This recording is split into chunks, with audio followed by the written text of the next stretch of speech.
At 35,000 feet, Valerie Westbrook had perfected the art of invisible cruelty until she grabbed the wrong child's arm. The 8-year-old didn't scream or cry. Instead, she smiled with the terrifying calm of someone holding a loaded gun. "You just assaulted the daughter of the man who owns 43% of this airline," Ava whispered, her dark eyes gleaming. "And unlike every other passenger you've humiliated, I've been documenting everything." Valerie's face went white as she realized the quiet black girl she'd been systematically ignoring for 2 hours wasn't just another victim. She was Malcolm Reynolds' daughter. The little girl who'd been taking notes wasn't playing games. She was building a case that would destroy everything Valerie had spent 14 years building. The child didn't flinch, didn't cry, didn't pull away. She just looked up at the grown woman gripping her arm in the middle of a first-class cabin at 35,000 feet and said with the calm of someone who had already won, "Let go of me and then get ready, because I'm about to make a phone call that ends your career." Valerie let go, but it was already too late. If this story moves you, please subscribe to our channel and follow this story all the way to the end.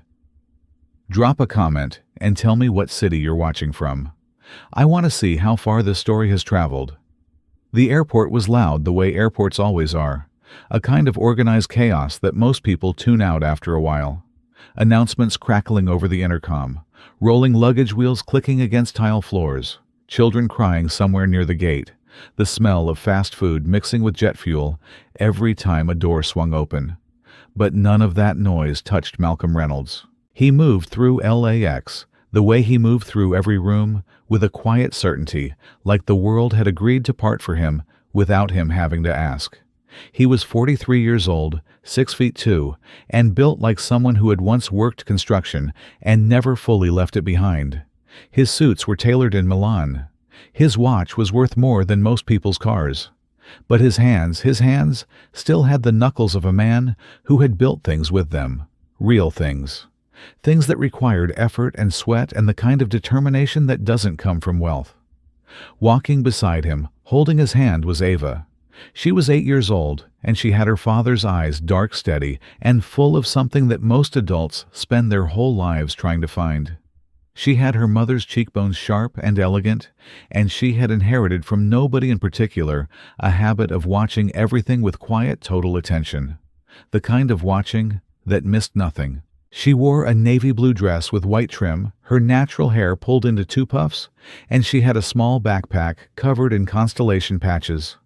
Orion, Cassiopeia, the Southern Cross. She loved stars. She had told her father once that stars were just suns that were too far away to be properly appreciated, and Malcolm had repeated that sentence to his board of directors the following Monday morning as a metaphor for overlooked talent. He hadn't told them where he'd heard it.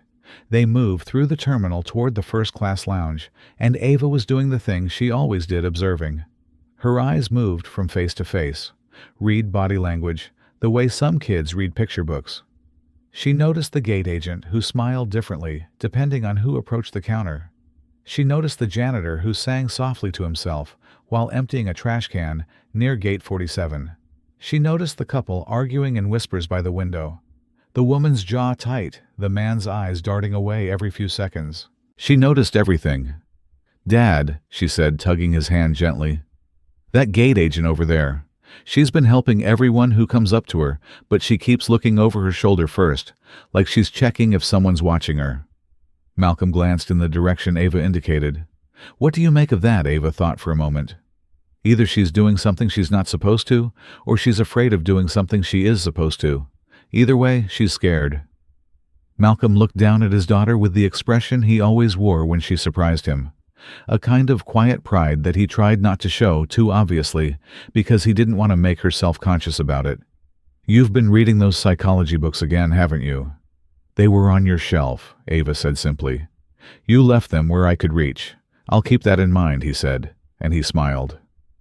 They reached the priority boarding lane 20 minutes later, the gate for their flight. Transcontinental Airlines Flight 174 direct to New York was staffed by a cheerful young man named Derek, who recognized Malcolm immediately and greeted him with genuine warmth. Malcolm was the kind of man people remembered, not because he demanded it, but because he had a way of making people feel noticed, and people never forgot that. Ava held her own boarding pass. She had been doing that since she was 6. Her father believed that responsibility was not something you introduced to children when they became adults. You gave it to them early in small doses, like medicine, so that by the time they needed it fully, it was already in their system. They boarded first-class row 2, and that was when Ava first saw Valerie Westbrook. Valerie was the senior flight attendant for the first-class cabin. She had been with Transcontinental Airlines for 14 years. She wore her blonde hair in a severe French twist and moved through the narrow cabin with the practiced efficiency of someone who had done this so many thousands of times that it had stopped being a job and started being an identity. She smiled easily. She laughed at jokes. She remembered the names of the frequent flyers without needing to check her manifest. But Ava noticed something in the first 60 seconds. It was not anything dramatic. It was not something you could point to and say, "There, that is the thing." It was more like a frequency, a vibration just below the surface of professionalism. The way Valerie's smile reached her eyes for some passengers and stopped just short for others. The way she moved quicker, lighter toward certain seats, and, with just a fraction more deliberateness, toward different ones. Ava didn't say anything yet. She settled into her window seat, buckled her seatbelt, and opened her notebook. It was a small spiral-bound thing with a dark green cover. She used it for everything: ideas, observations, questions she hadn't found answers to yet. Her father called it her evidence journal. She had started keeping it because he kept one. Malcolm Reynolds wrote down everything that mattered. He had told her that memory was unreliable, but paper was honest. She wrote the time and the date at the top of a fresh page. Then she wrote, "Something is off. Watching." The boarding process continued around her. Passengers filtered into the cabin. Some settled quickly. Others took their time with their overhead luggage, causing minor traffic jams in the aisle. Valerie and the other flight attendant, a younger woman named Grace, who wore her dark hair in a low bun, moved back and forth helping and greeting. Ava watched. She watched when a white couple in their 60s settled into seats 3A and 3B, and Valerie appeared almost immediately with a tray of pre-departure drinks, her voice warm and unhurried. She watched when a black man in his mid-40s, dressed sharply in a charcoal suit, reached his seat across the aisle seat 2B, and Valerie passed him twice, before Grace noticed him waiting, and offered the drinks instead. Ava wrote this down. The man in 2B adjusted his tie and opened his laptop without acknowledging the slight. But Ava had seen his jaw tighten just briefly before the professional mask settled back into place. She recognized that her father had a version of that mask. He had told her about it once, how you learned to wear it. Not because you stopped feeling things, but because you understood that certain rooms had no patience for your feelings and you had work to do. She wrote his name down when she heard Valerie address him finally, shortly before departure. "Mr. Blackwell?" "Andre Blackwell." She wrote it down. The plane pushed back from the gate at 2:47 in the afternoon. The safety demonstration began. Ava watched that too, even though she had flown enough times to know it by heart. Her father believed you always paid attention to safety information. He believed this, even now sitting next to her in his window seat reading quarterly reports on his tablet, because he was the kind of man who could hold multiple disciplines in his mind simultaneously. Once they reached cruising altitude, the first-class service began in earnest. Ava was quiet. She had her notebook. She had a chapter book about Marie Curie in her backpack. She was not a restless child. She had her father's stillness, the ability to wait without fidgeting, to observe, without announcing herself. She asked for water. Valerie passed her without pausing. Ava assumed this was an oversight. She waited. She watched Valerie serve the couple in row 3, then moved to the seats ahead, then passed back through the cabin with practiced ease. Ava raised her hand politely the second time. Valerie glanced at her, just a glance. Then she turned to the man in 1A, an older white gentleman who had not raised his hand, had not asked for anything, and offered him a refill of his coffee with a full, genuine smile. Ava wrote this down. She kept her face neutral. She kept her voice neutral when she tried a third time, speaking clearly. "Excuse me, could I have a glass of water, please?" Valerie turned to look at her, then fully this time, and something moved behind her eyes. Not cruelty, exactly. Not the sharp, obvious kind. It was something more calculated. The particular look of someone who has decided, without quite admitting it to themselves, that certain people require less attention than others. "I'll get to you," Valerie said. Her tone was professional, smooth, utterly dismissible. And she moved on. Ava wrote, "Third request acknowledged, not fulfilled time, noted." Malcolm, who had been reading his reports beside her, had not heard the exchange. He had his reading glasses on. He was in that deep focus space he got into when numbers were in front of him. Ava did not tap his arm. She decided with the particular certainty of a child who trusted her own judgment that she was going to handle this herself for now. She was going to watch. She was going to document, and she was going to understand exactly what was happening in this cabin before she said a single word to anyone. It didn't take long. 20 minutes into the flight, she watched Andre Blackwell flag down Valerie to place his meal order. She heard him clearly. He wanted the salmon. He said the same as it was listed on the menu card. Valerie wrote it down. He thanked her. 20 minutes after that, when the meals were served, Andre received chicken. He looked at the plate. He looked up at Valerie. He said nothing for a moment. And in that silence, Ava could see the full weight of a decision, whether to make an issue of it, whether to absorb it quietly, whether the energy expenditure was worth it on a flight that still had 2.5 hours left. She recognized that calculation. Her father had described it to her in exactly those words once. The math you do in your head, he had told her, every time you decide whether to say something or swallow it, and nobody talks about how exhausting that math is. "I ordered the salmon," Andre said quietly. Valerie tilted her head. "I believe salmon was the last item," she said, which Ava knew was not true, because she had watched Grace serve salmon to the man in seat 1C not 5 minutes earlier. "I'm sorry for the inconvenience." The apology had the shape of an apology without the substance of one. It was built entirely from the correct vocabulary and completely empty of feeling. Andre nodded. Once looked down at his plate, picked up his fork. Ava wrote everything down. And then a woman came out of the lavatory near the forward galley, a black woman in her late 30s, beautiful, in a purposeful, no-nonsense way, wearing earrings that caught the light, and she paused, waiting to be directed back to her seat. Ava would later learn this woman's name was Aisha Williams. She was a physician. She was traveling to New York for a conference. She had been in the lavatory because one of the passengers in row 4 had experienced a brief dizzy spell, and she had quietly identified herself as a doctor and offered assistance before everything settled. She was returning to her seat. She was standing in the aisle, politely waiting, and Valerie walked past her twice without a word. A white passenger standing in the same aisle seconds later was immediately escorted forward with a light touch on the shoulder and a soft right this way. Aisha Williams stood there and watched it happen, and Ava watched Aisha's face. She watched it go through the same sequence of things her father's face went through.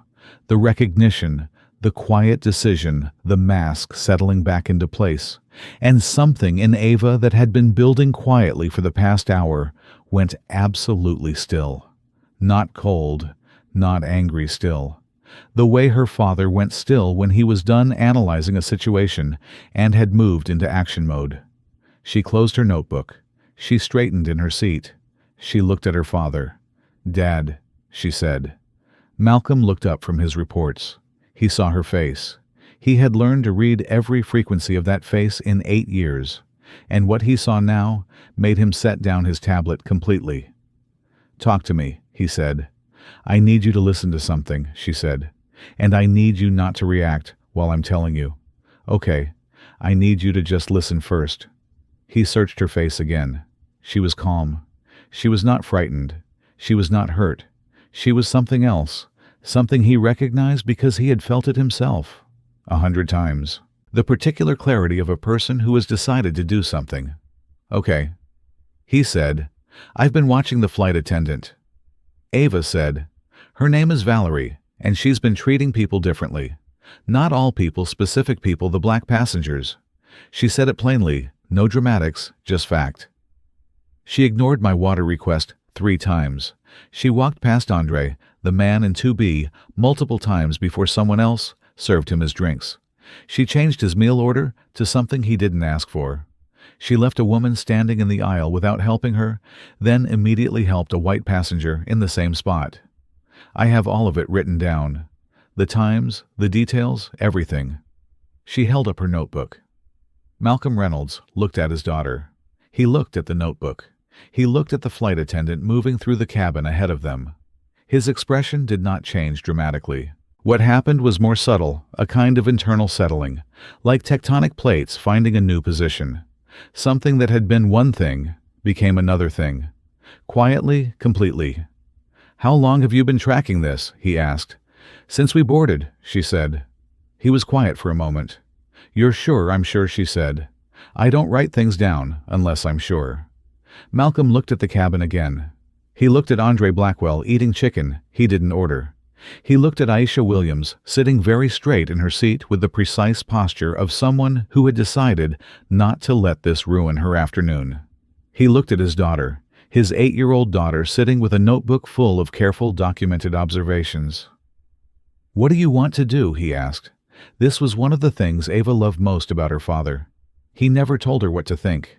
He never took something from her hands because she was a child. He asked her. He trusted her to have an answer. "I want to say something to her," Ava said. "I want to give her a chance to apologize.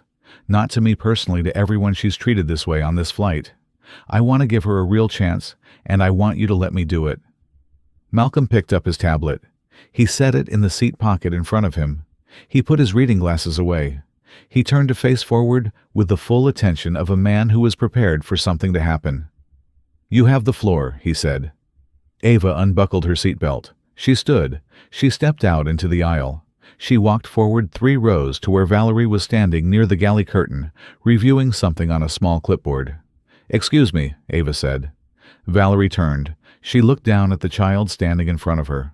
Something shifted in her expression, a kind of reflexive dismissal quickly dressed up as patience. "Honey, can you go back to your seat, please?"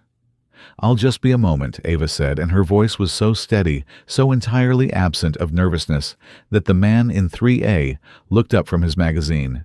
"I need to speak with you," Ava said, "about something that's been happening on this flight." Valerie blinked. "I'm sorry. I've noticed some things." Ava continued, "And I wanted to address them with you directly. I think that's the right thing to do." She held her notebook at her side. "You didn't bring me water. I asked 3 times. You served the gentleman in 1A who didn't ask, but not me. That might be small on its own, but I also noticed that Mr. Blackwell, in 2B, was passed over for drinks when everyone else was served. I noticed his meal was changed, even though he clearly ordered the salmon. And I watched you walk past a woman standing in the aisle without helping her, and then immediately help someone else in the same spot. The cabin had gone very quiet. It happens sometimes on planes, a collective holding of breath, when something unexpected breaks through the usual ambient noise. The man in 3A had lowered his magazine fully. A woman in 4B was looking over her seat. Andre Blackwell had turned his head just slightly, not enough to commit to looking, but enough to hear. Valerie stared at the child in front of her. She cycled through several expressions: confusion, annoyance, something approaching amusement. "Sweetheart," she said finally, and her voice had taken on the particular tone that adults used when they decided a conversation was beneath them. "I don't know what you think you've been watching, but I have been doing my job." "I know what I've been watching," Ava said. The quiet in the cabin deepened. Valerie's jaw tightened. "You need to go back to your seat right now." "I'll go back to my seat," Ava said. She tilted her head slightly, her dark eyes absolutely level. "But before I do, I want to give you an opportunity. I'm giving you a chance to apologize to Mr. Blackwell, to the woman who was standing in the aisle. An actual apology, not a policy language apology, a real one." Valerie let out a short sound that was almost a laugh. "You are 8 years old," she said. And there was something sharp inside the words now, something she wasn't quite controlling. You don't get to tell me. My age doesn't change what I observed, Ava said. And it doesn't change what I've written down. She held up the notebook. I want to give you a chance, Ava said again. Her voice had not risen. It had not wavered. That's all a chance because it's the right thing to do. She paused. But this is the last one. Valerie looked at the child in front of her. She looked at the notebook. She looked at the cabin full of passengers who were no longer pretending not to listen. And something happened in her expression. Something that should have been fear or regret, but was instead somehow defiance. The specific defiance of someone who cannot bring themselves to believe they have done anything wrong, even when the evidence is standing in front of them in a navy blue dress with constellation patches on her backpack. Get back to your seat, Valerie said. Cold now. Final. Ava looked at her for one more second, nodded. Once, slowly the way her father nodded when a door had just closed on a negotiation, and he was already thinking 3 steps ahead. Then she turned around and walked back to row 2. She sat down. She buckled her seatbelt. She opened her notebook to a fresh page. Malcolm looked at her. Well, Ava uncapped her pen. She said no, she said. I heard, he said. So now, Ava said, I need your phone, the satellite one. Malcolm Reynolds reached into the inner pocket of his jacket. He pulled out a sleek black satellite phone, a device that cost more than most people's monthly rent, and worked at 35,000 feet without apology. He held it out to his daughter. You know the number, he asked. I looked it up 6 months ago, she said. I wrote it in the back of my notebook. I thought I might need it someday. I just didn't know when. She took the phone. She opened the back cover of her notebook. She read the number carefully. She dialed. She pressed it to her ear, and she waited. The cabin breathed around her. Somewhere 2 rows back, a man shifted in his seat. Somewhere forward, Valerie Westbrook was refilling a water glass with her back to the cabin, unaware that 40,000 feet above the earth, a phone call was being placed that would alter the course of her career. The line connected. A woman's voice answered, crisp and professional. Office of James Calloway, CEO, Transcontinental Airlines. How can I direct your call? Ava took a breath. Just one. This is Ava Reynolds, she said. My father is Malcolm Reynolds. I need to speak with Mr. Calloway, please. It's urgent. A pause on the line. Then 1 moment, please. And the hold music began. Ava held the phone to her ear. She was perfectly still, perfectly composed. She looked out the window at the clouds spread below them, white and enormous and completely indifferent. The way the world looks when you are very high up, and everything below it is temporarily out of reach. She wrote 1 more line in her notebook while she waited. Last chance, declined proceeding accordingly. The hold music was the most ordinary sound in the world. A soft, looping instrumental, the kind designed to make waiting feel like nothing like time wasn't actually passing. Like the person on the other end would be with you shortly, and everything was fine. Ava held the phone against her ear and listened to it without moving. Her notebook was open on her lap. Her pen was capped. She had written everything she needed to write. Now, she was in a different mode entirely. Malcolm sat beside her with his hands folded in his lap.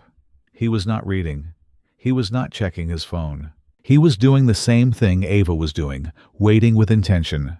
Father and daughter side by side, perfectly still in the middle of a first-class cabin that had gone tight with attention. Nobody was quite willing to name out loud. 2 rows back, Andre Blackwell had pushed his untouched chicken to the edge of his tray table. He wasn't eating anymore. He was listening. He didn't know exactly what was happening, but he had watched the little girl walk up to Valerie and say something that had turned the flight attendant's face to stone.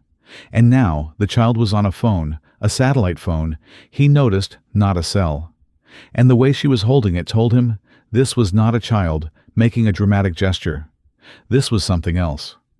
Aisha Williams, in seat 4A, had her hands wrapped around a cup of tea. She wasn't drinking.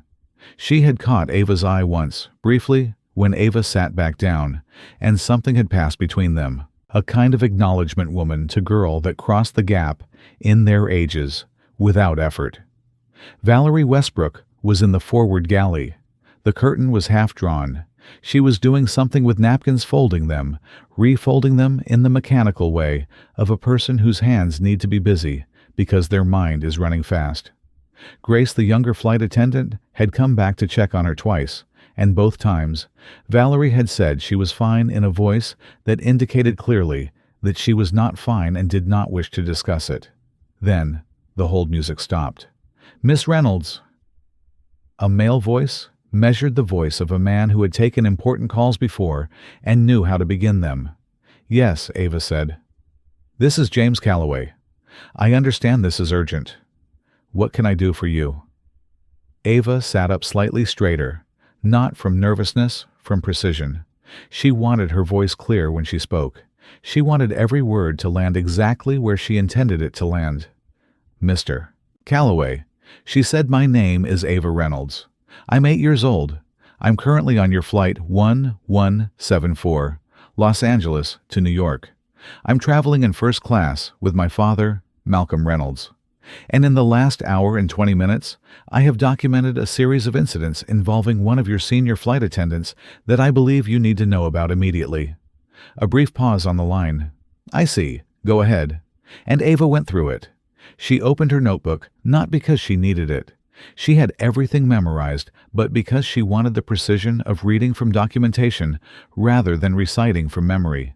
She gave him the times. She gave him the names. She described each incident in the clean, sequential way her father had taught her to present information. Not emotionally loaded, not accusatory in tone, but factually devastating.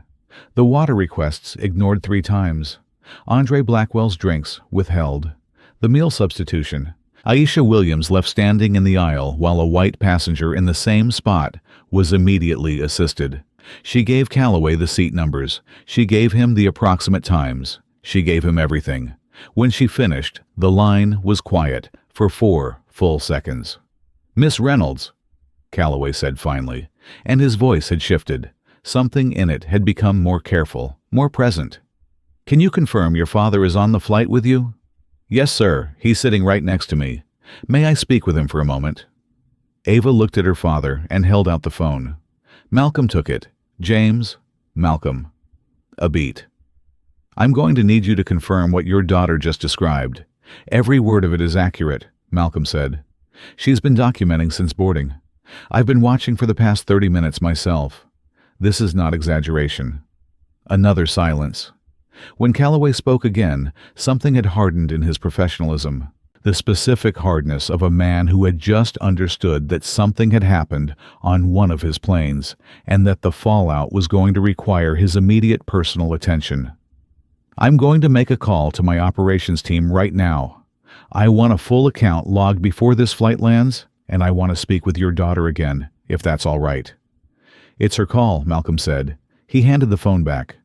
"Mr. Calloway," Ava said. "Miss Reynolds." And there was something in the way he said her name this time, with a weight, a seriousness, that was entirely different from the first time. Like he had reassessed the call entirely in the space of those 2 minutes. "I want you to know that what you've described is unacceptable. I want you to know that I take it seriously, and I want you to know that by the time this plane lands, there will already be people working on this." "Thank you," Ava said. Then Mr. Calloway. "I want to be honest with you. I gave her a chance. I spoke to her directly first. I told her what I'd observed, and I asked her to apologize. She refused. I want you to know that, because I think it matters. I gave her the chance to make it right herself." The silence on the line lasted longer this time. "That Calloway," said quietly, "says a great deal about your character, young lady." "My father raised me right," Ava said simply. She ended the call. She set the satellite phone on her armrest. She picked up her pen and wrote one final note. Call placed. 4:09 p.m. Calloway confirmed. Documentation transferred. Then she closed the notebook, and in that exact moment the curtain to the forward galley pushed open and Valerie Westbrook stepped out. She had collected herself. Whatever storm had been moving through her during the past 10 minutes had been pressed back behind her professional composure, and she walked out into the cabin with her shoulders squared and her smile restored to its default setting. She had a tray of cookies, warm the kind they served in first class at mid-flight, and she was moving down the aisle with the practiced ease of someone trying to reset the atmosphere. She did not look at seat 2A. She served the couple in row 3. She served the man in 1A. She served the gentleman across the aisle without making eye contact with the window seat. She had gotten 3 rows past Ava when Andre Blackwell said, quietly but clearly, "Excuse me." Valerie turned. "My meal was wrong." Andre said he said it without hostility. He said it the way you state a fact that has been true for the past 40 minutes and deserves to be stated. "I ordered the salmon. I received chicken. I'd like to know if there's anything you can do about that." Something moved through Valerie's face, something she controlled quickly, but not quickly enough. "I apologize for that, Mr. Blackwell," she said. Her voice was smooth. "I'll see if we have anything left in the galley." "I'd appreciate that," he said. She turned to move forward and almost walked directly into Aisha Williams, who had stood up from her seat. Aisha was not aggressive. She was not loud. She had the particular composure of a physician, someone trained to stay level in situations that would unravel most people. But she was standing, and she was looking at Valerie with the direct, clear-eyed gaze of a woman who had spent the last 40 minutes deciding whether or not this moment was worth her time. She had decided it was. "I want to ask you something," Aisha said. "Not a demand, a statement. When I came out of the lavatory earlier and was standing in the aisle, you walked past me twice without acknowledging me, and then you immediately assisted the passenger behind me. I'd like to understand why." Valerie blinked. "I didn't notice." "You did notice," Aisha said gently. "Completely. I watched you notice me, both times." She paused. "I'm not trying to embarrass you. I'm asking you a genuine question because I'd like to understand." The cabin was paying full attention now. The man in 3A had put down his magazine permanently. 2 passengers in row 4 were watching over their seatbacks. Even the older gentleman in 1A had turned slightly in his seat. Valerie opened her mouth, closed it. She was standing in the center of the aisle with a tray of cookies and absolutely nowhere to go. And something cracked almost imperceptibly in her composure. Not enough to be called a breakdown, just enough to be noticed. "I assure you," she started, "I treat all passengers." "That's not what happened," said a new voice. Everyone looked. It was the man in 3A, the one with the magazine. He was in his late 60s, white silver-haired with reading glasses pushed up on his forehead. He looked like someone's grandfather. He looked like someone who had been on too many flights to be anything but direct. "I saw it," he said to Valerie. "I've been watching since before we took off." He gestured slightly toward Ava. "This child caught it before I got around to doing anything about it, and I'm not proud of that." He looked back at Valerie. "The lady asked you a question. You ought to answer it honestly." The silence that followed was the loudest kind. The kind that comes just after something true has been said and everyone in the room is still processing the reverb. Valerie looked at the man in 3A. She looked at Aisha. She looked at Andre. She looked briefly, involuntarily, at the child in seat 2A. Ava was watching her, just watching. Her notebook closed on her lap, her hands still, her eyes, holding the kind of patient certainty that had no place being in an 8-year-old's expression, but was there nonetheless, fully formed, completely genuine. Valerie started Valerie Grace's voice from the front of the galley. She had come through the curtain, and she was looking at her colleague with an expression that was equal parts distress and something harder. The discomfort of someone who had been complicit in something through silence and was now watching the consequence arrive. "Can I speak with you for a minute?" Grace said now. Valerie's voice came out slightly higher than she intended. "Yes," Grace said. "Now." Valerie set her cookie tray on the service cart. She followed Grace behind the curtain. The cabin exhaled. Andre Blackwell looked over at seat 2A. Ava was still watching the galley curtain. He studied her for a moment. This little girl with the constellation backpack and the steady eyes. And then he said quietly enough that it wasn't a performance. "Thank you." Ava looked at him. "You don't have to thank me." She said what she did was wrong. Somebody needed to say it. Somebody did. He said, I've been on 100 flights, never once. He stopped, started again. I always just let it go every time. It's easier. I know, Ava said. My dad explained that to me. Andre looked at Malcolm, who nodded, once the specific nod of two men who understood each other's history without needing to narrate it. What I want to know, said the man in 3A, the grandfather type, who had now fully committed to this conversation, is what you wrote in that notebook, if you don't mind my asking. Ava considered him for a moment. Then she opened the notebook to the first page of her notes and held it up. It was covered in small, neat handwriting. Times descriptions, the names, she'd caught the specific details of each incident. It was the kind of documentation you'd expect from an adult professional, not a third grader. The man stared at it. Good Lord, he said softly. My father taught me, Ava said. If something matters, write it down. Memory is unreliable. Paper is honest. Smart man, said the man. The smartest I know, Ava said. Behind the galley curtain, the voices had started muffled, but present.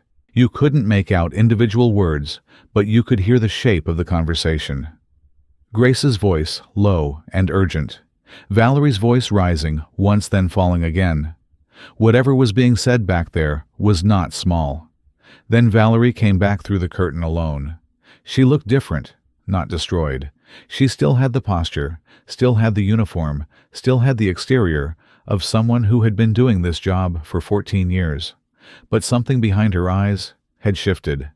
And it had shifted in the direction that everyone in the cabin could see, even if nobody could name it precisely.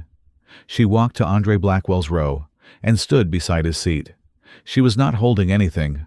Her hands were at her sides. Mr. Blackwell, she said. Her voice was different now, flatter, less practiced. I owe you an apology. Your meal order was wrong, and that should have been corrected immediately. I'm sorry. Andre looked at her. He said nothing for a moment, measuring what he was hearing. Is that the whole apology? He asked. She held his gaze barely. I know that some of my behavior on this flight has not been what it should be, and I'm sorry for that as well. It was not a full confession. It was not the apology Ava had asked for, but it was something. A crack in a wall that had been standing for a very long time. Andre gave a short nod. All right, he said. Not absolution, just acknowledgement. Valerie turned to Aisha, who was still standing. Dr. Williams, she said, using the title Ava noticed for the first time all flight. I apologize for not assisting you when you were waiting in the aisle. That was wrong of me. Aisha studied her for a long beat. I appreciate you saying that, she said. And then, I hope you mean it. Valerie didn't respond to that.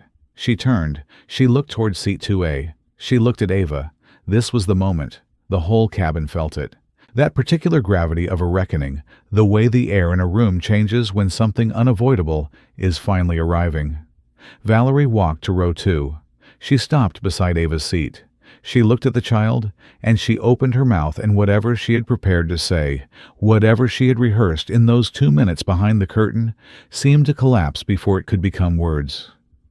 Because Ava was looking at her with no anger, no triumph, no satisfaction, just that steady, quiet watchfulness, and something else, something that looked impossibly like the genuine hope that the woman standing in front of her would find the right thing to say. Valerie started. You don't have to do it for me. Ava said, I want you to do it because you understand that it was wrong. Not because you're in trouble, not because of who my father is, because it was wrong. That's the only apology that means anything. Valerie was quiet for 3 seconds. I treated people on this flight as less than what they are, Valerie said slowly, and I can't take that back. But her voice caught. Just once. She pressed it back down. I'm sorry, I'm genuinely sorry. Ava looked at her for a long moment, then she nodded, once the same way her father nodded. Okay, she said. Valerie walked back toward the galley. The curtain fell closed behind her, and the whole cabin began to breathe again slowly, like something that had been held under water had just been let up to the surface. The man in 3A cleared his throat. That was something, he said to no one in particular. Aisha sat down in her seat. She picked up her tea, which had gone cold. She held it in both hands and stared at nothing for a moment. And then she looked over at Ava and said with absolute sincerity, "How old are you, really?" Ava smiled. It was the first time she had smiled since before boarding. 8.5, she said. My birthday is in March. Aisha shook her head slowly. 8.5, she repeated. My dad says age is just how long you've been practicing, Ava said. Some people practice well, some don't. Andre was quiet for a moment, and then he laughed. A real laugh surprised out of him. It broke the last of the tension in the cabin like a window opened on a stuffy room. Even the man in 3A smiled. Malcolm put his hand on top of Ava's. He didn't say anything. He didn't need to. But then Grace came through the galley curtain again, and her face told a different story. She wasn't calm. She had the look of someone who had just received information and was trying to figure out how to carry it without dropping it. She came directly to seat 2A and crouched down to eye level with Ava. A gesture so deliberate it caught the attention of everyone who saw it. I need to tell you something, Grace said, her voice low. I don't know if I should, but I think you deserve to know. Malcolm leaned in slightly. Ava was very still. This isn't the first time Grace said, What happened today, it isn't new. I've been flying with Valerie for 3 years. I've seen this before on other flights, with other passengers. She paused. Her eyes were doing something complicated. I never said anything. I kept telling myself it wasn't my place, that I didn't know for sure, that it was easier to look away. She exhaled. I was wrong. And I think what you did today, what you said to her, nobody's ever done that before. Nobody ever made her face it. Ava looked at Grace carefully. Did you write any of it down, she asked. The other times. Grace blinked. No. Would you be willing to write it down now, Ava asked. Everything you remember.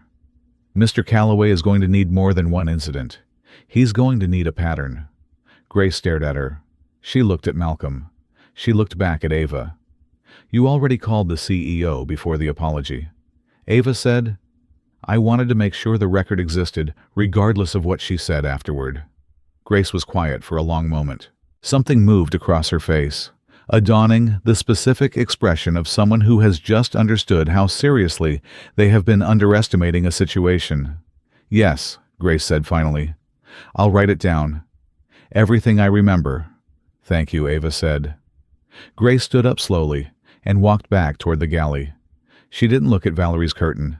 She sat down in the jump seat near the front, and she reached into the pocket of her uniform and pulled out a notepad. She uncapped a pen. She started writing. Ava looked out the window at the clouds far below. The light was changing the particular golden angle of late afternoon that meant the day was bending toward evening. Somewhere below them, the earth was continuing at its own pace, indifferent to everything happening in this small, pressurized cabin at 35,000 feet. She opened her notebook to a fresh page. She wrote, Grace, coming forward. Pattern established, documentation expanding. Then she looked at her father. Dad, she said quietly. Yeah, when we land, she said, I think we're going to need a lawyer. Malcolm Reynolds looked at his daughter. Something moved across his face. Not surprise, but a particular kind of pride so deep it almost looked like something else, like wonder. I've already sent a message to 3 of them, he said. Ava nodded. She looked back out the window. Good, she said. The plane flew on. New York was still an hour away. And the story, the real story, was only just beginning. Grace's pen didn't stop moving for 11 minutes. Ava knew because she watched the clock on the bulkhead and she counted. 11 minutes of steady, uninterrupted writing. The kind that comes from someone who has been holding something inside for a long time and has finally found the container to put it in. The notepad Grace had pulled from her uniform pocket was small, the kind used for meal orders and passenger requests. But she filled 3 pages, front and back, pressing hard enough that the words would have left impressions on the pages beneath. When she finished, she sat with the notepad in her lap for a moment. Just sat. Looking at what she had written, the way you look at something you've just pulled out of your own chest, relieved it's out, but not entirely sure what to do with it now that it's in the open air. Then she stood up and walked directly to seat 2A here. she said, holding the notepad out to Ava. 4 incidents, different flights, different passengers. 2 of them I can name. I have the dates and the flight numbers because I keep my own logs for scheduling. She paused.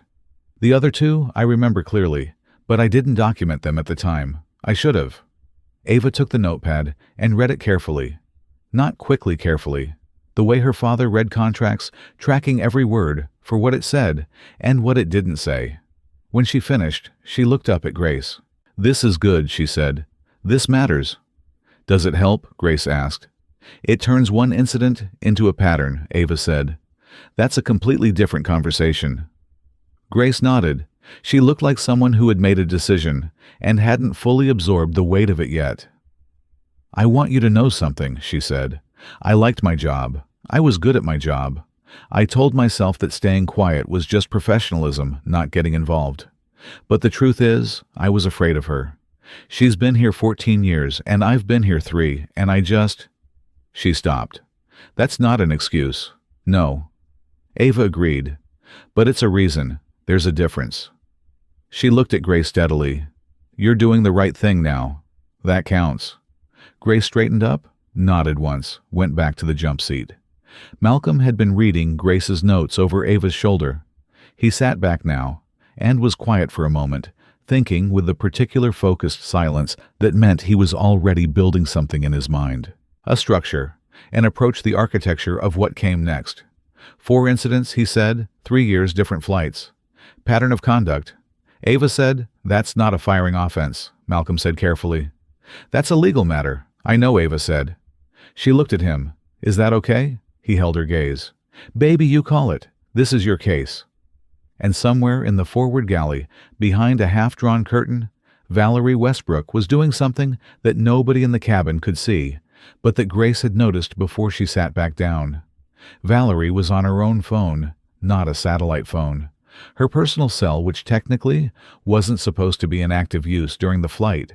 She was typing fast, her back to the cabin, her shoulders hunched in the specific posture of someone who understood the time was running out. She was texting her union rep. The clock on the bulkhead read 4:41 p.m., 43 minutes to landing. The shift in the cabin was something you could feel without being able to point to. It was the specific atmosphere of a room where something important has happened, and everybody present knows it, and nobody quite knows what to say next. The man in 3A, his name Ava, would later learn, was Gerald Hoffman, a retired federal judge from Sacramento, had taken out his own notepad.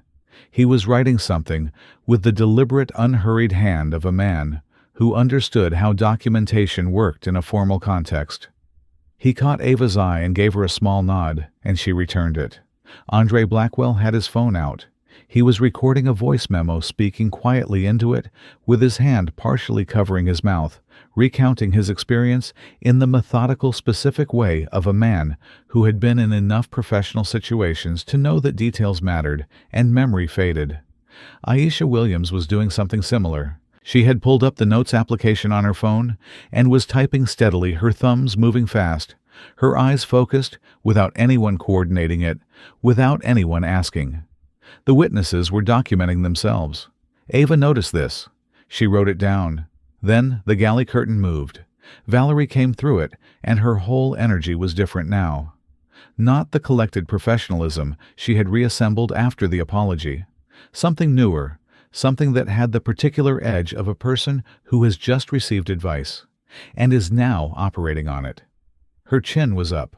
Her shoulders were set. She walked down the aisle toward row 2 with the deliberate pace of someone who had made a decision. She stopped beside Ava's seat. "I need to speak with you," she said. Her voice was low-controlled. "And your father." Malcolm looked up. "I want to be clear about something," Valerie said. She looked at Ava directly. "Whatever phone calls have been made, whatever you think is going to happen when this plane lands, I have 14 years with this airline. I have a record. I have colleagues who will speak to my character, and I think there may have been some misunderstanding today about the nature of—" "There was no misunderstanding," said Gerald Hoffman from 3A. Valerie turned to look at him. "I'm a retired federal judge," Gerald said pleasantly. "I've presided over discrimination cases. I know what a misunderstanding looks like. That's not what this was. He smiled the way only retired judges smile, without any need to convince anyone of anything. I'd recommend against that particular line of argument. Valerie stared at him. Something moved through her expression. A recalibration fast and involuntary. With respect, she started. The child documented everything in real time. Gerald said, "The flight attendant on your own crew has written a corroborating account. 2 other passengers are currently creating records of their experiences. And the CEO of your airline received a detailed briefing 40 minutes ago." He paused. "That's not a misunderstanding. That's a case." The word landed in the cabin like a stone dropped in still water. Case. Everyone felt the ripple. Valerie looked at Ava. Her composure was holding, but it was working hard to do it. "You're 8 years old," she said, and this time it didn't come out the way she intended. It came out like a question, like she was still trying to reconcile the child in front of her with everything that had happened in the last hour. "Yes," Ava said. "And I have your name, the date, the flight number 4, corroborating witnesses, including a federal judge, a physician, and a businessman, plus a 4-incident written statement from your own colleague and the direct cell number of your CEO, who I spoke with personally." She paused.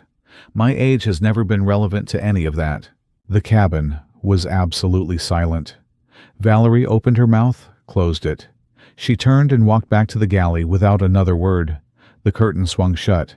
Gerald Hoffman looked at Ava with the expression of a man who had spent 30 years watching people make arguments in his courtroom and had just seen the cleanest one of his life. "Young lady," he said quietly, "you have a future." "Thank you," Ava said, "but right now I have a landing to prepare for." She looked at her father. "I need your phone again." Malcolm handed it over without hesitation. This time, she didn't call James Calloway. She called a number from her father's contacts, a woman named Patricia Owe, who was the lead partner at the Civil Rights Division of a law firm that Malcolm Reynolds had retained for 3 years. Patricia answered on the second ring because Malcolm Reynolds' satellite number on an afternoon call meant something was happening. Patricia Ava said, "It's Ava. I'm on a plane, and I need to brief you on something before we land." A single beat of silence. Then, Patricia's voice already sharpening into its professional register. "Go ahead." Ava briefed her in 4 minutes. Clean sequenced, specific. Patricia interrupted twice. Once to ask for the flight number, once to confirm the name of the corroborating flight attendant.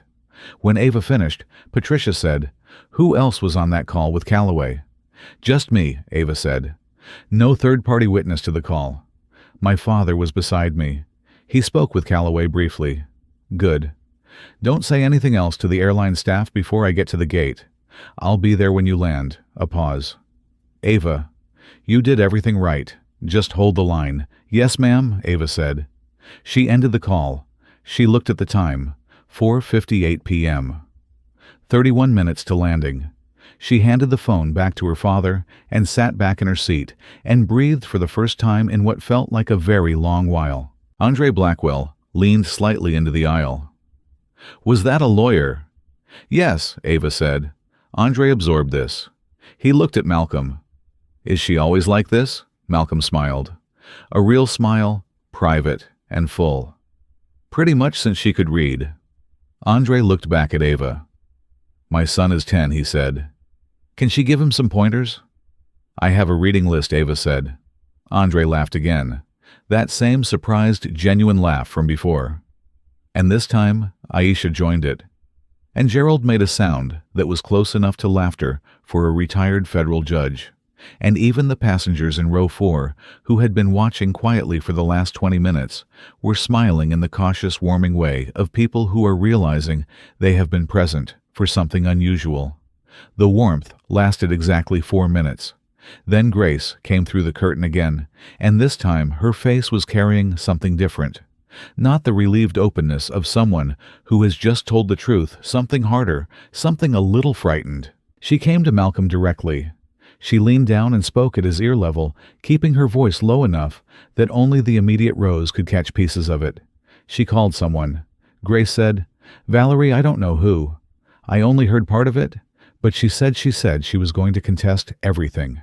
She said she had information about the Reynolds family that would change the story. Grace hesitated.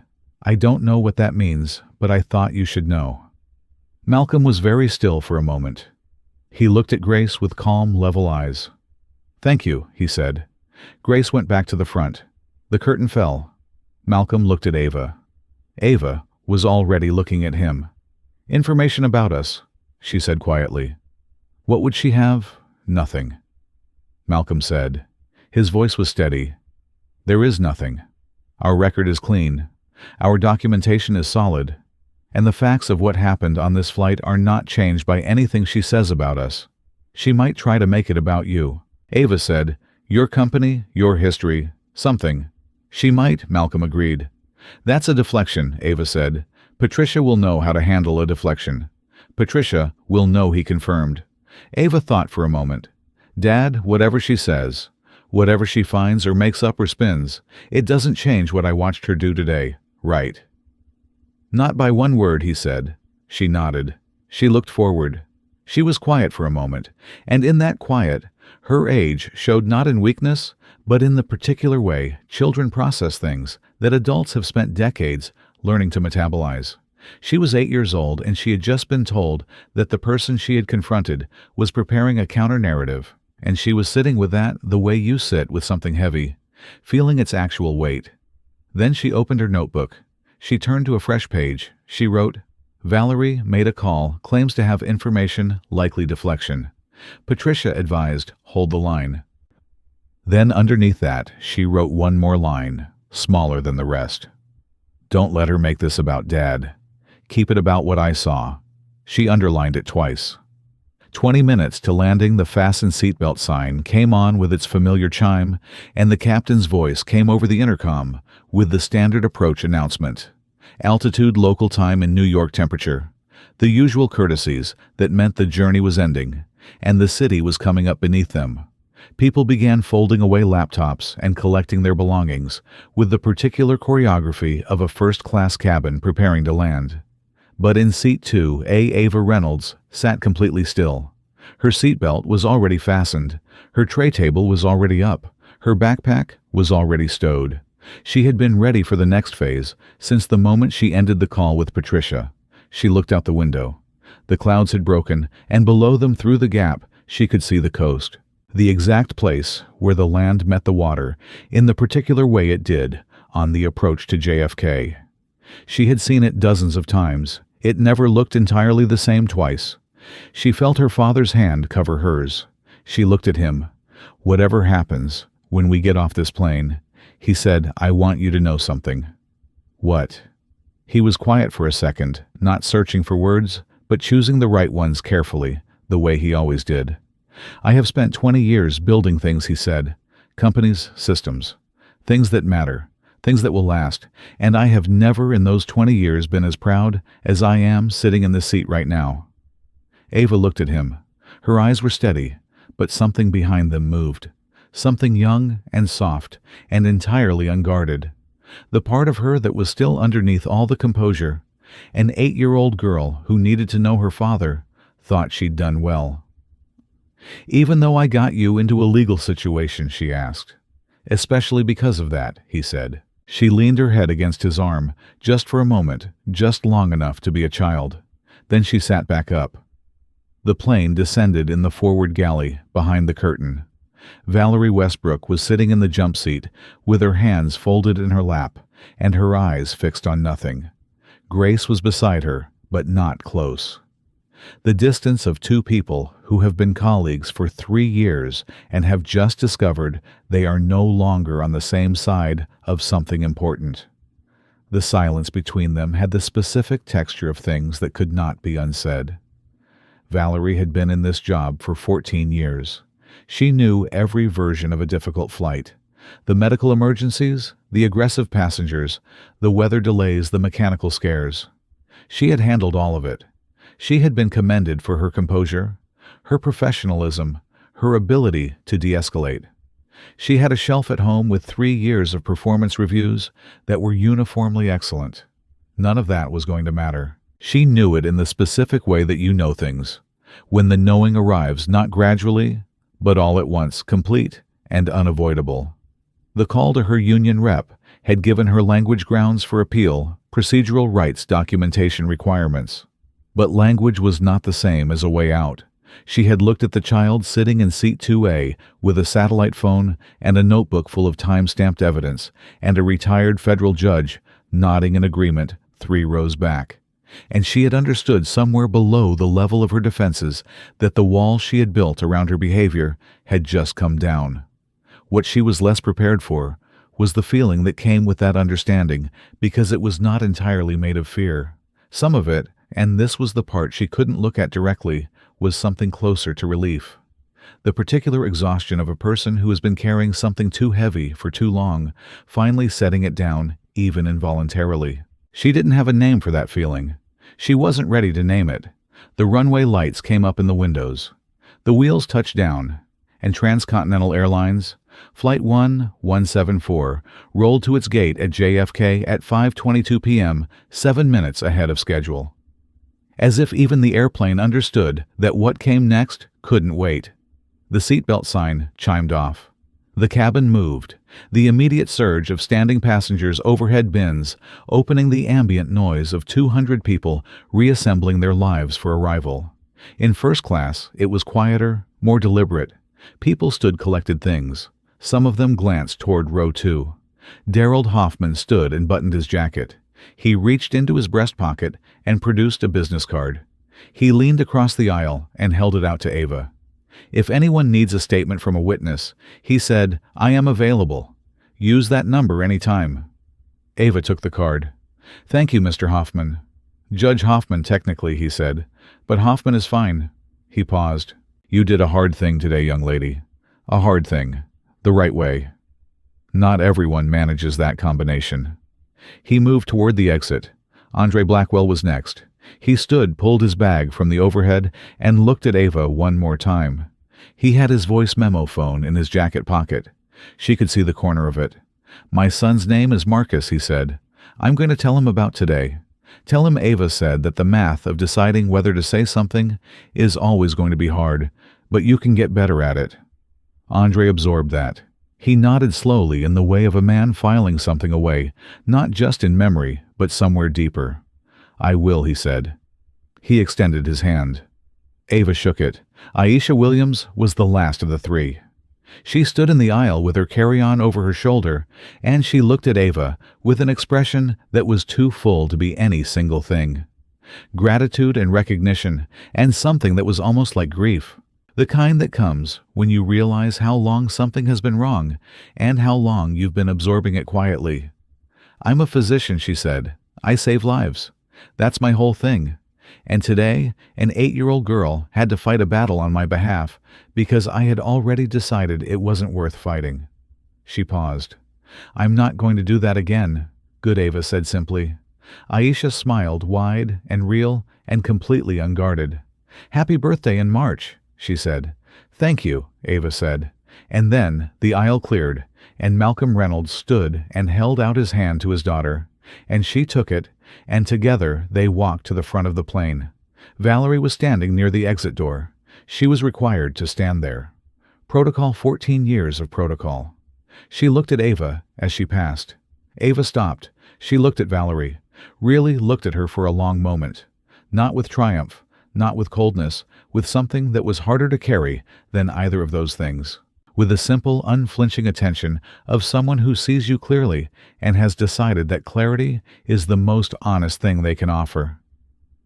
"I hope you figure it out," Ava said quietly. "For real. Not just because of the consequences.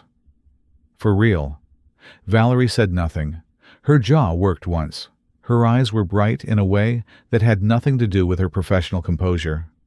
Ava walked off the plane. The jetway was cool and bright. Malcolm walked beside her, their footsteps steady and even. Ahead of them, through the glass walls at the end of the jetway.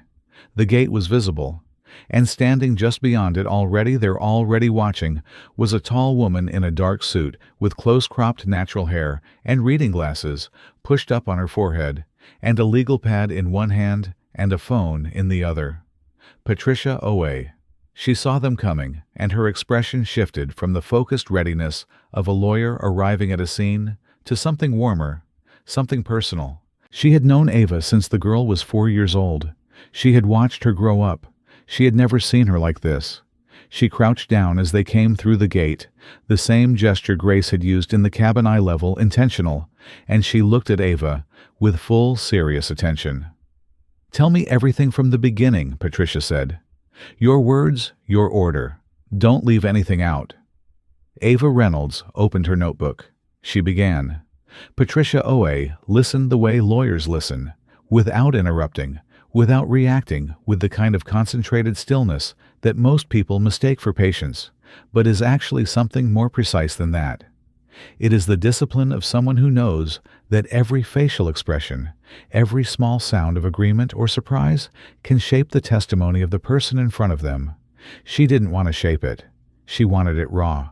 She wanted it exactly the way it happened, in the exact order it happened, with nothing filtered or softened or arranged for an audience.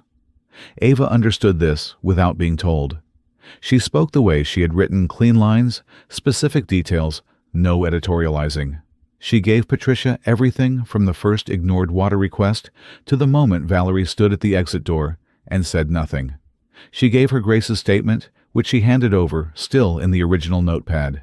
She gave her Gerald Hoffman's business card. She gave her Andre Blackwell's name and Aisha Williams' name, and the round numbers and the times, and the precise language Valerie had used in each confrontation. It took 9 minutes. When Ava finished, Patricia was quiet for a moment. She looked at the notepad in her hand, Grace's 3 pages of small pressed handwriting. She looked at Ava's green notebook. She looked at the business card from a retired federal judge that an 8-year-old had been handed by the man himself before deplaning. "Okay," Patricia said. She stood up from her crouch. She looked at Malcolm. "You know what you have here." "Tell me anyway," Malcolm said. "I want to hear your words." "You have a documented pattern of racially discriminatory conduct by a named transcontinental employee, corroborated by 4 independent witnesses, one of whom is a former federal jurist, one of whom is a medical professional, and one of whom is the airline's own crew member." Patricia paused.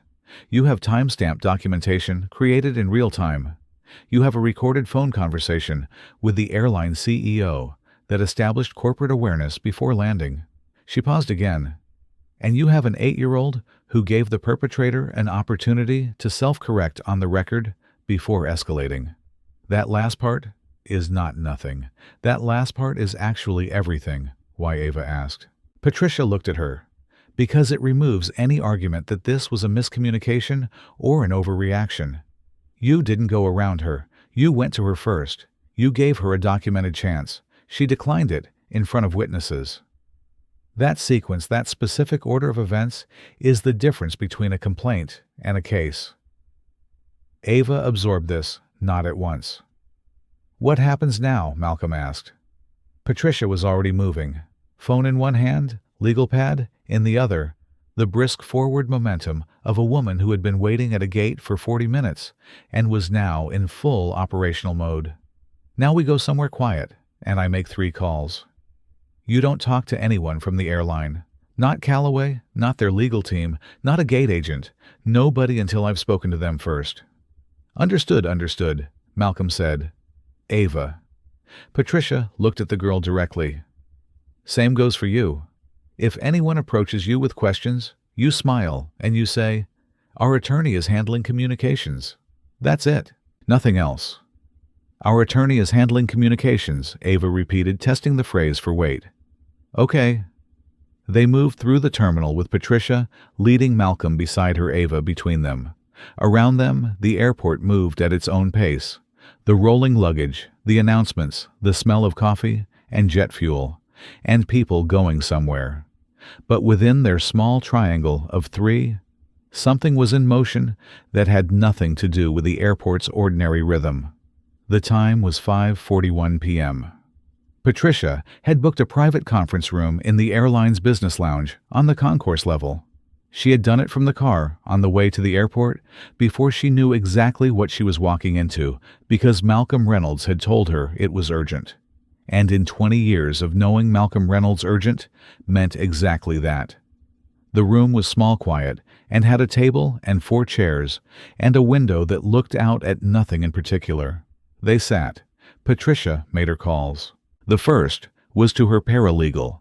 She recited names, dates, flight numbers, gave instructions for pulling Transcontinental's public complaint record and any previous discrimination settlements in a clean, rapid sequence that Ava followed carefully. The second call was brief a colleague at another firm whose specialty was employment law, with whom Patricia exchanged 30 seconds of information and received 30 seconds back. The third call was the one that changed the shape of everything. It was from Calloway's office.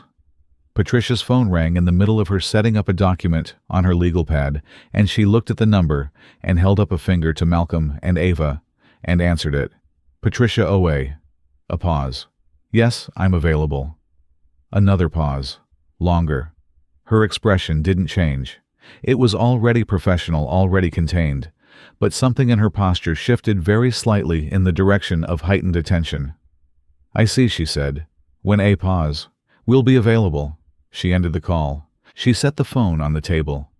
That was Calloway's deputy general counsel. She said, they want a meeting tonight here at the airport. She looked at Malcolm. Apparently Calloway called his legal team within 10 minutes of speaking with Ava. They have been in session for the past hour. Malcolm leaned back slightly. That's fast. That is very fast, Patricia confirmed, which tells you what they think they're looking at. What does it mean? Ava asked. Patricia looked at her. It means that James Calloway is a man who understands the difference between a situation that can be managed quietly and a situation that cannot. And he has decided this is the second kind. She paused. It also means someone in that legal team has already run a search on your father's name, and they understand that a discrimination incident involving a Reynolds is not a complaint they file and forget. Ava thought about this for a moment.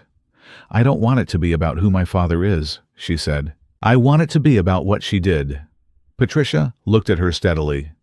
It will be both, she said. I won't lie to you about that. Your father's position changes how quickly they move and how seriously they respond. But the substance, the facts, the documentation, the pattern that stands entirely on its own. One doesn't cancel the other. Ava sat with that. She looked at her notebook on the table in front of her. Okay, she said finally. As long as the people she hurt, Andre, Aisha, the ones Grace wrote about, as long as they're part of this, not just us. Patricia looked at Malcolm. Something passed between the two adults. Not surprise exactly, but the specific recognition of watching a child say something that most adults never get around to saying. That will be part of our terms, Patricia said. I'll make it explicit.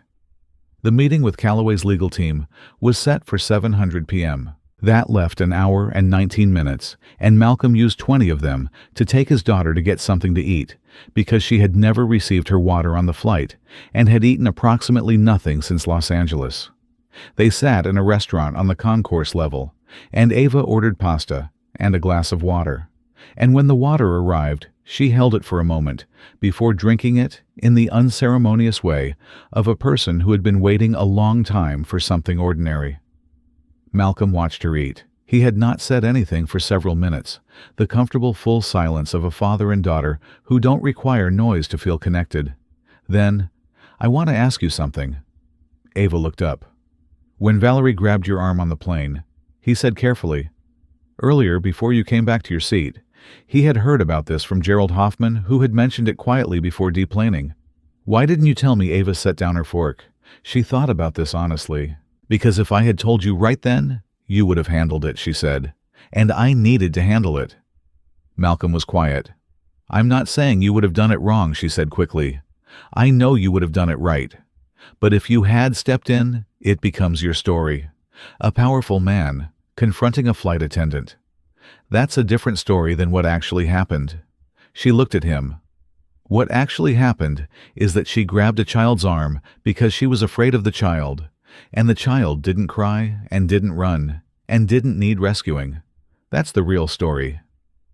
Malcolm Reynolds looked at his daughter for a long time. Your arm, he said softly. Did she hurt you? No, Ava said. She startled me, but she didn't hurt me. She picked up her fork again, and I think she knew the second she did it that she had just made everything significantly worse for herself. She had, Malcolm said quietly. I know, Ava said. They sat in silence for a moment, and then Malcolm said, Gerald Hoffman saw it. I figured someone did, Ava said. That's why I didn't bring it up myself. I didn't need to. The witnesses were already there. Malcolm shook his head slowly. The particular headshake of a father who is perpetually discovering that his child is operating several steps ahead of the moment.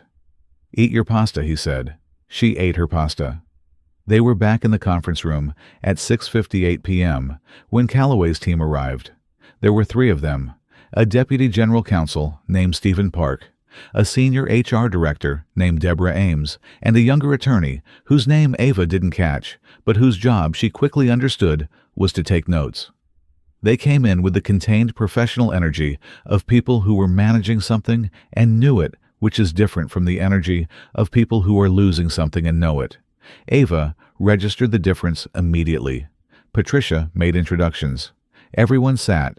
Stephen Park opened. He was composed, measured the exact kind of professionally smooth. That meant he had done this many times and knew how to set a tone. We want to start by saying that what was described to Mr. Calloway this afternoon is deeply concerning to this airline, and contrary to everything we stand for in terms of our service commitments and our values around Stephen. Patricia said pleasantly, we appreciate that. Let's move to specifics. A beat. Park adjusted. Of course, we have initiated an immediate review of the incident. Ms. Westbrook has been placed on administrative leave pending. When Patricia asked, excuse me, when was she placed on leave, before or after the plane landed? A brief pause. The decision was finalized at approximately 5:45 p.m. Approximately 20 minutes after landing, Patricia said, and the call from Ava to Mr. Calloway occurred at approximately 4:09 p.m. in the air, so there was a window of over an hour between corporate awareness of the incident and action taken. Park looked at his notes. There were internal consultations. Noted, Patricia said. She wrote something on her pad. Continue. The rhythm of the meeting established itself quickly. Park presenting Patricia, redirecting Deborah Ames, occasionally interjecting with HR language that was precise and careful, and shaped in the particular way of someone trying to acknowledge wrongdoing without creating liability. Malcolm said almost nothing. He sat with his hands folded and listened with the stillness of a man who understood that his presence in the room was itself a form of argument. Ava sat beside her father. She had her notebook open. She wrote. At 7:23, Patricia said, I want to be transparent about what my clients are seeking. She put down her pen. First, a formal acknowledgement from Transcontinental Airlines that discriminatory conduct occurred on Flight 1174. Not a statement of regret for any discomfort experienced, an acknowledgement. Second, a substantive review, not a procedural one, of Ms. Westbrook's full service history, with particular attention to the 4 prior incidents documented in the statement provided by your own crew member, which I will be submitting formally tonight. She paused. Third, and this is important, the other affected passengers on this flight and in Grace's prior incident documentation must be identified and personally contacted by the airline, not with a form letter. Personal contact and an offer of remedy. Park looked at his colleague. Something passed between them. We are prepared to discuss, he started. And fourth, Patricia said. Park stopped. This airline has no formal bias training requirement for senior cabin crew. Patricia said she had done her research during the hour before the meeting. That changes. That is non-negotiable. The room was quiet for a moment. Then Deborah Ames said something that nobody expected. She looked at Ava. Not at Malcolm, not at Patricia, at Ava. And she said, I want to ask you something directly, if that's all right. Patricia nodded once. When you spoke to Mr. Calloway on the plane, Deborah said, before anything else happened, before the apology, before Grace came forward, before any of this, what were you hoping for? What did you actually want to happen? Everyone in the room looked at Ava. Ava looked at Deborah Ames for a moment. She closed her notebook. I wanted her to understand what she did, Ava said. Not to get in trouble, not to lose her job. I wanted her to actually understand it. Because I think she didn't. I think she had been doing it so long it had become invisible to her, and invisible things don't change. She paused. But I also knew that wanting that and getting that were probably two different things. So I documented everything, because if she wouldn't change on her own, then something else had to make it happen. Deborah Ames looked at Ava for a long moment. Her professional composure was intact, but something behind it had moved. She looked like someone who had come into a meeting expecting a negotiation and had instead received something she hadn't prepared for. "How old are you?" she asked. 8, Ava said. "Almost 8.5." Deborah wrote something on her notepad. Ava couldn't see what it was. The meeting went until 8:47 p.m. When it ended, Patricia walked Calloway's team to the door of the conference room and exchanged final words with Stephen Park, while Malcolm sat with Ava at the table. The fluorescent light above them hummed faintly. Outside the window, it was full dark. The airport working its night shift, the runways lit in long orange lines against the black. Ava was tired. She was 8 years old, and she had been awake since before 5 in the morning California time. And she had spent the past 6 hours in a state of sustained concentration that would have depleted most adults. She was doing the thing she did when she was very tired, sitting very still, conserving everything, blinking slowly. Malcolm looked at her. "You can sleep," he said. "We have a car waiting. I'll handle anything else tonight." "I want to hear what Patricia says first," Ava said. "Of course you do," he said. Patricia came back to the table and sat down. She looked at both of them with the expression of someone who has just closed something significant and is still measuring it. "They're going to move fast," she said, faster than they would have for most complaints. "We both know why, and I want you to hear this. The substance is solid regardless. Even without your father's position, Ava, the documentation you created today is the kind that discrimination cases are built on. The timing, the specificity, the pattern through grace that holds up. The other passengers," Ava said immediately. "I pushed hard," Patricia said. "They agreed in principle to identify and contact all affected individuals. I'll hold them to the specific language in writing before I sign anything." She paused. "And the training requirement. They resisted it for about 7 minutes and then agreed. I think Deborah Ames was already on our side by that point." Malcolm nodded slowly. "What's the timeline? Formal written response within 48 hours. Interim commitments in writing by tomorrow morning." Patricia looked at Ava. "You did the most important thing tonight in that meeting when Deborah asked what you wanted and you told her the truth. Not the legal answer, the actual answer that changed the room. She's an HR director who has been managing complaints for 20 years. She has never once heard a complainant say the first thing they wanted was for the person to understand. That's always the last thing people say. You said it first." Ava was quiet for a moment. It was the most true thing she said. So it made sense to say it first. Patricia looked at her for a long beat. Then she looked at Malcolm. "You know," she said, "in about 20 years, I'm going to either be working with this child or against her. I am genuinely hoping it is with." Malcolm smiled. "Get in line," he said. Ava was almost asleep in the back of the car by 8:59 p.m. The city moved past the windows. The particular dense lit energy of New York at night, the bridges and the water and the buildings stacked with light. Malcolm sat beside her with his phone in his hand, reviewing the messages that had accumulated during the afternoon. His team, his board contacts, 3 journalists who had somehow already gotten wind of something happening and were asking for comment. He responded to none of them. He put his phone away and looked at his daughter, who had her head against the window, and her green notebook in her lap, even in sleep, her fingers loosely around it, not letting go. His phone buzzed. He looked at the screen. It was a message from an unknown number, just a name and a short line of text.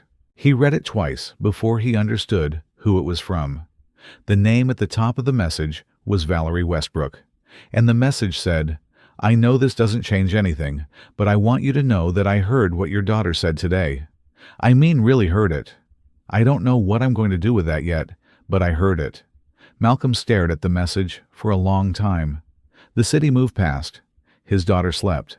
He looked at Ava's face in the window light, the particular, unguarded peace of a sleeping child. All the composure and precision temporarily set down. Just a girl. Just his girl, 8 years old and exhausted, and holding her notebook even in sleep because that was the kind of person she was. He typed back one line. "She'll be glad to know that. I'll tell her in the morning." He sent it. He put the phone away. He reached over and gently adjusted the notebook in Ava's hands so she held it more comfortably. And he sat back and he looked out at the city his daughter had just made a small but permanent mark upon. He didn't sleep. He was too full of something for sleep. Something that sat right at the border of pride and grief. The feeling of watching your child step into the world's difficulty and not flinch. And understanding that the same quality that fills you with awe is the quality that means they will face hard things again and again for the rest of their life. He thought about what it cost her. He thought about what it was building in her. He thought about a message from Valerie Westbrook that arrived 2 hours after everything ended, and what it meant that the message existed at all. The car moved through the city. Ava slept, and across New York in a hotel room she had booked for the night before catching her early morning flight to her medical conference.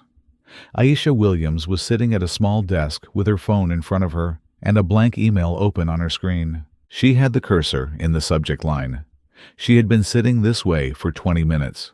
She was composing a formal complaint to Transcontinental Airlines, one that named the specific incident, gave her contact information, and requested to be included in any investigation or proceeding.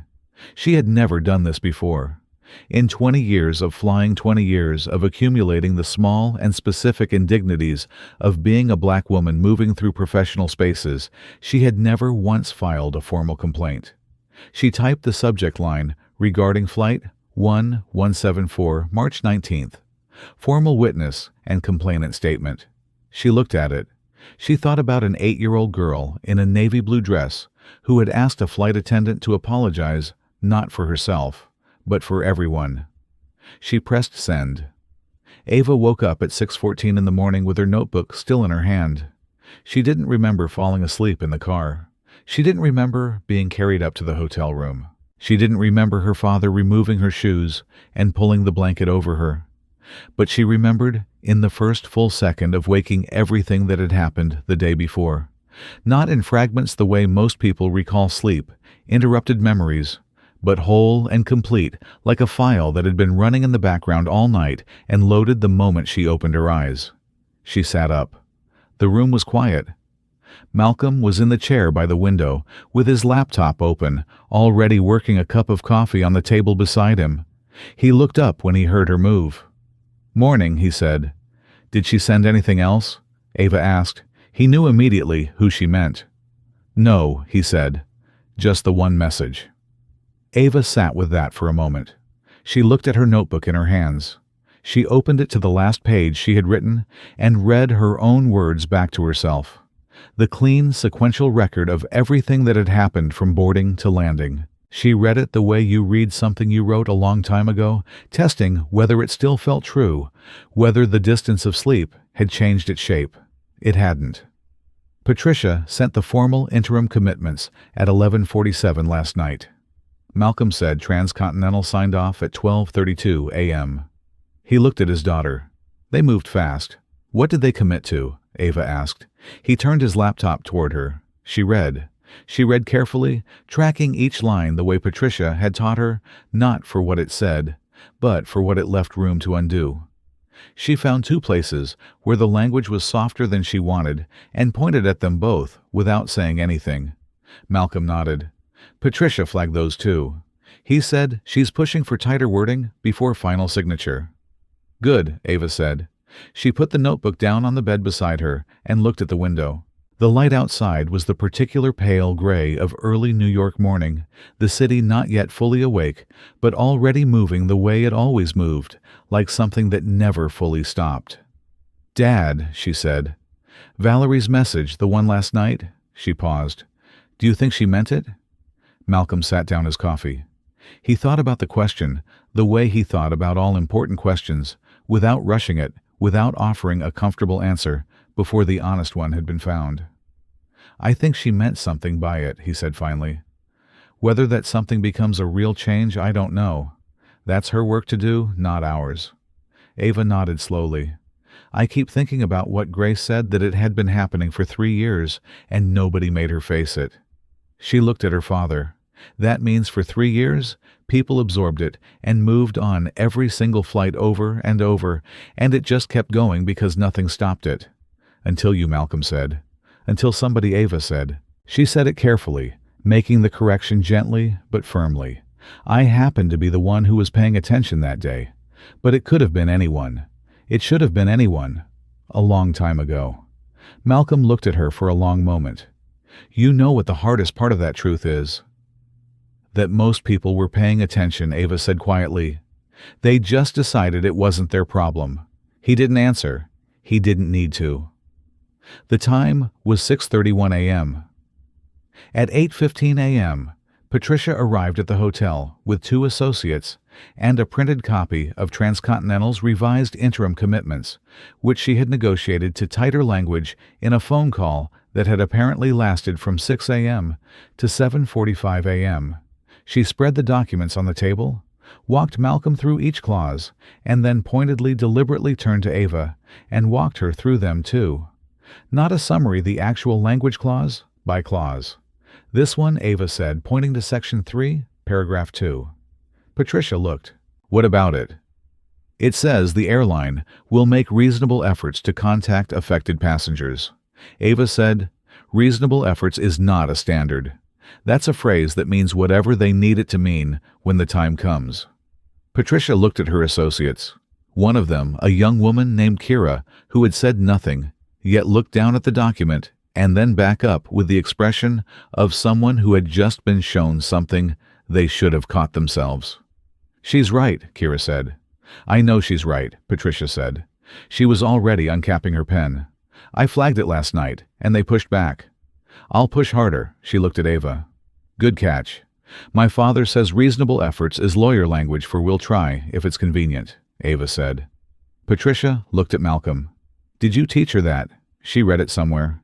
He said, "I read it in your brief from the Hendricks case."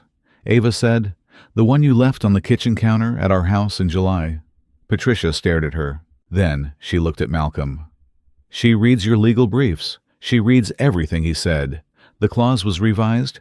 The document was amended by 9 a.m. The final interim commitments were signed, scanned, and in Patricia's files.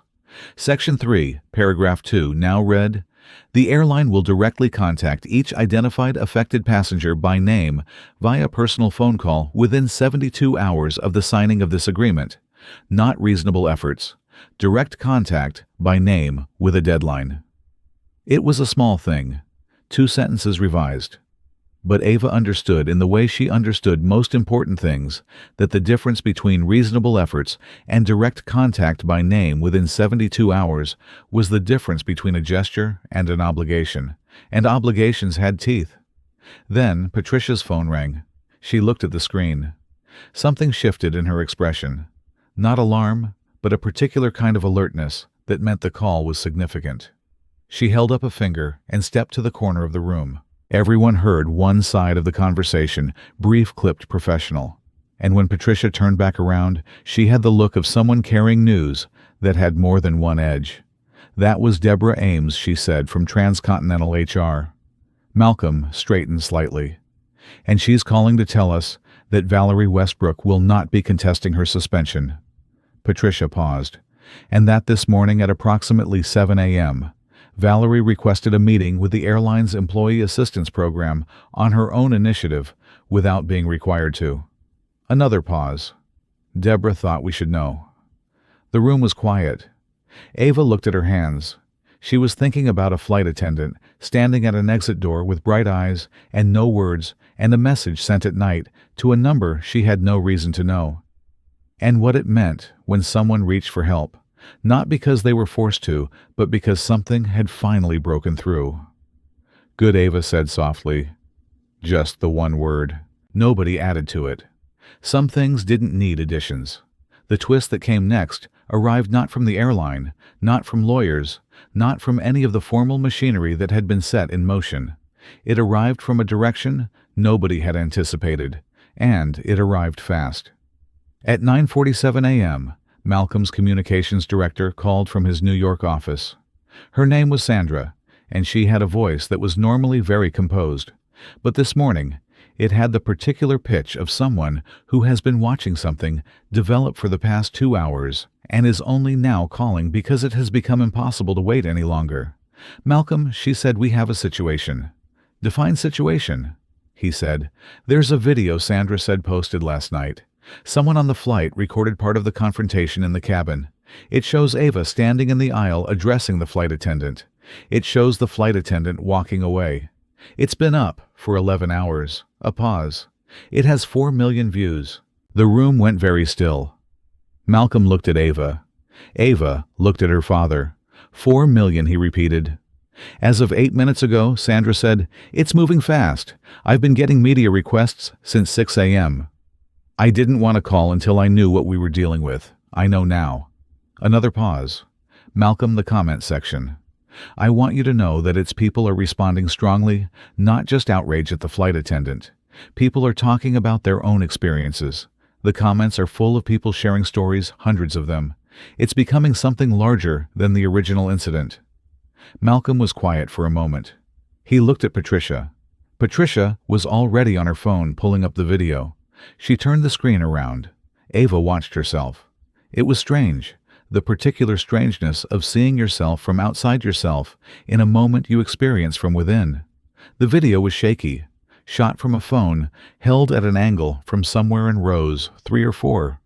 You couldn't hear every word clearly, but you could see Ava's posture, the absolute stillness of it, the way she stood in the aisle without flinching, while Valerie's expression cycled through dismissal and contempt, and finally a shaken, fractured attempt at authority.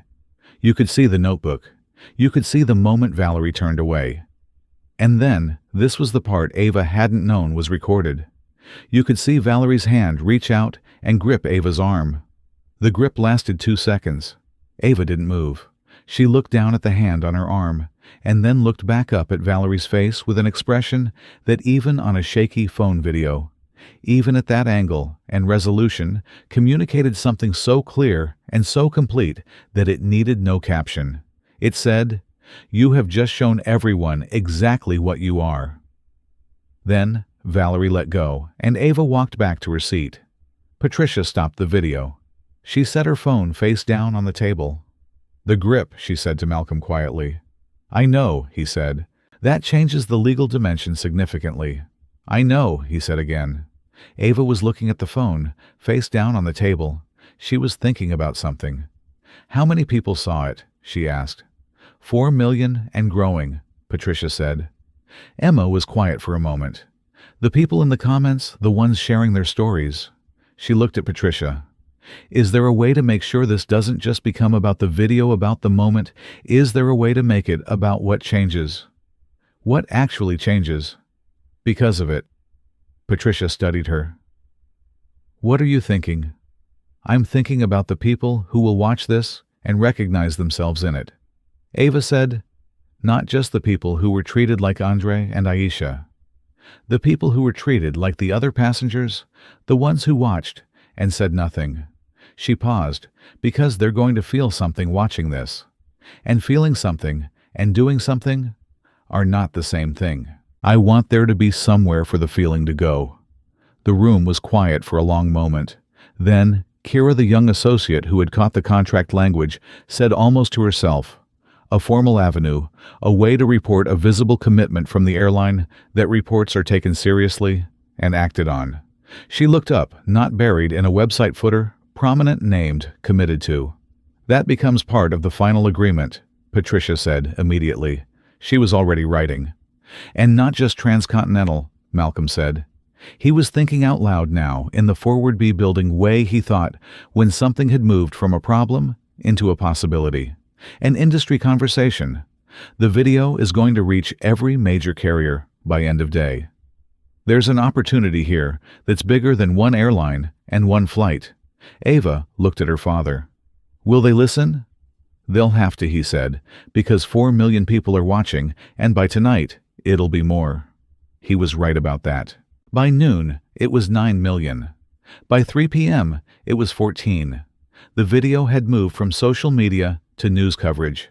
First the digital outlets, then the networks. By 4 p.m., 3 major airlines had issued statements. By 5 p.m., 2 senators had made remarks. By 6 p.m., James Calloway had released a personal statement. Not a corporate one, a personal one in which he used the word discrimination without qualifiers and committed Transcontinental to a specific, named deadline, attached set of reforms that Patricia recognized as the commitments from their signed agreement, published verbatim. He had gone on the record with language that had teeth. At 6:30 p.m., Patricia called Malcolm. "He didn't have to do it that way," she said. "He could have put out something softer. He chose not to." "Why?" Malcolm asked. "Because an 8-year-old girl told his deputy, HR director, that the first thing she wanted was for the person to understand," Patricia said. "And I think that landed somewhere it wasn't expected to land." A pause. "Also, 14 million views by the end of business helps clarify a man's values considerably." Malcolm smiled. "I'll tell Ava." He told Ava. She was sitting at the desk in the hotel room with her green notebook open writing. She had been writing for most of the afternoon. Not the evidence journal kind of writing, but something longer, something that had been building in her since the plane landed. She looked up when Malcolm relayed Patricia's words and was quiet for a moment. "Dad," she said, "I want to write letters to who?" "To Andre, to Aisha, to Gerald Hoffman." She paused. "And to Grace."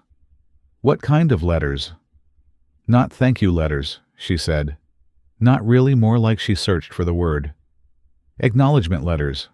I want them to know that what they did mattered. Andre for speaking up about his meal. Aisha for standing up and asking her question directly. Gerald for saying out loud what he saw, and Grace for writing it down, even when she was afraid." She looked at her father. "They were all part of it. I don't want them to feel like the background of my story. They were their own stories." Malcolm sat down on the edge of the bed. He looked at his daughter, this child who had been awake for 36 hours, who had conducted herself with the precision and composure of someone 3 times her age, who had just watched herself in a video that 14 million people had seen, and who was sitting at a hotel desk at 6:30 p.m. the following day, writing acknowledgement letters because she didn't want the people who helped her to feel like background characters. He didn't trust his voice for a moment. "I'll get the addresses," he said. She wrote all 4 letters that evening. They were not long. They were not performative. They were exactly what she said. They were acknowledgments in the plain and specific language of someone who understood that the people around her had made choices. Real choices, difficult choices, and that choices like that deserved to be named. Grace's letter was the last one she wrote, and the longest. It was 3 paragraphs. The final paragraph said, "You were afraid, and you did it anyway. Most people will never know how hard that is, because most people will never let themselves find out. But you did. And because you did, the pattern became visible. And visible things can change. You made this more than one incident. You made it a case. I want you to know that I understand that, and I am grateful for it." She sealed each envelope herself. The next morning at 8:47 a.m., Ava Reynolds and her father walked into a conference room on the 32nd floor of a Midtown Manhattan building, where Transcontinental Airlines corporate headquarters occupied 4 floors, and the walls were lined with framed route maps from the airline's 60-year history. James Calloway was already there. He was smaller in person than Ava had imagined from his voice on the phone. A compact, gay-haired man in his early 60s with reading glasses on a chain, and the handshake of someone who had been in rooms like this for decades, and still understood that a handshake was a statement. He shook Malcolm's hand. Then he turned to Ava and crouched slightly, not all the way to eye level, but enough to indicate that he understood who the important person in the room was. He extended his hand. "Miss Reynolds," he said. "I believe we spoke on the phone." "We did," Ava said. She shook his hand. He looked at her for a moment. Really looked. The way Patricia had looked The way Deborah Ames had looked the way everyone looked who encountered Ava in a professional context for the first time and had to adjust their expectations in real time. "I want to tell you something," Calloway said. He was still crouched slightly. He said it like a man who had been thinking about how to say it for the past 18 hours. "I have been running this airline for 11 years. In that time, I have received thousands of complaints. I have seen reports, investigations, reviews, settlements. And in 11 years, not one of those complaints was delivered to me the way yours was." He paused. The clarity of it, the documentation, the sequence giving her a chance, first then escalating the specificity. Another pause. "My legal team thought I was being dramatic when I said it was the most well-constructed complaint I had ever received. They stopped thinking that when they saw the notebook." Ava absorbed this. It wasn't about being well-constructed, she said. It was about making sure the truth was accurate so that nobody could say it wasn't. Calloway looked at her steadily. "No," he agreed. "But those are the same thing done right." He straightened up. "Shall we sit down?" They sat. The meeting was different from the one at the airport. Not adversarial, not managed, not shaped by the careful language of people protecting their positions. Calloway had brought Deborah Ames and 2 senior operations directors. And he had also brought something. None of them had expected a written proposal, already drafted for a new passenger advocacy program that would place trained, specifically empowered advocates on every transcontinental flight within 18 months. Not just a training program, an advocacy role, a person whose job explicitly was to see what Ava had seen and act on it. He slid the proposal across the table. Ava read it, Malcolm read it, Patricia read it. The room was quiet while they read. When Ava looked up, she said, "The 18 months. Can it be 12? Calloway looked at his operations directors. One of them, a woman named Farah, with close-cropped gray hair, said, "Piloting in major hubs could be done in 9.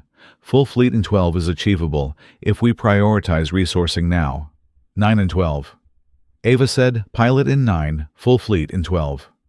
Calloway looked at her for a long moment. Then he said to Farah, "Make it work." Farah wrote it down. They talked for 2 hours. When the meeting ended and the final agreement was signed, the full agreement, not the interim one, the real one with the specific language and the deadlines and the accountability mechanisms and the passenger advocacy program and the direct contact commitments and the reformed complaint infrastructure. Calloway walked them to the elevator himself.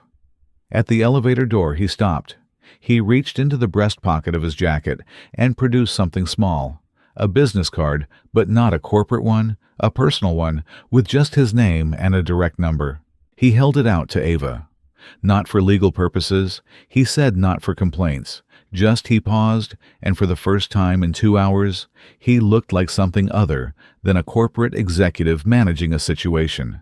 He looked like a man who had been affected by something and was trying to figure out how to say that without it sounding like a performance. "If you ever want to talk about this, about what happens next, about whether we're actually doing what we said we'd do," he paused, "I'd like to know, not from a report from you." Ava took the card.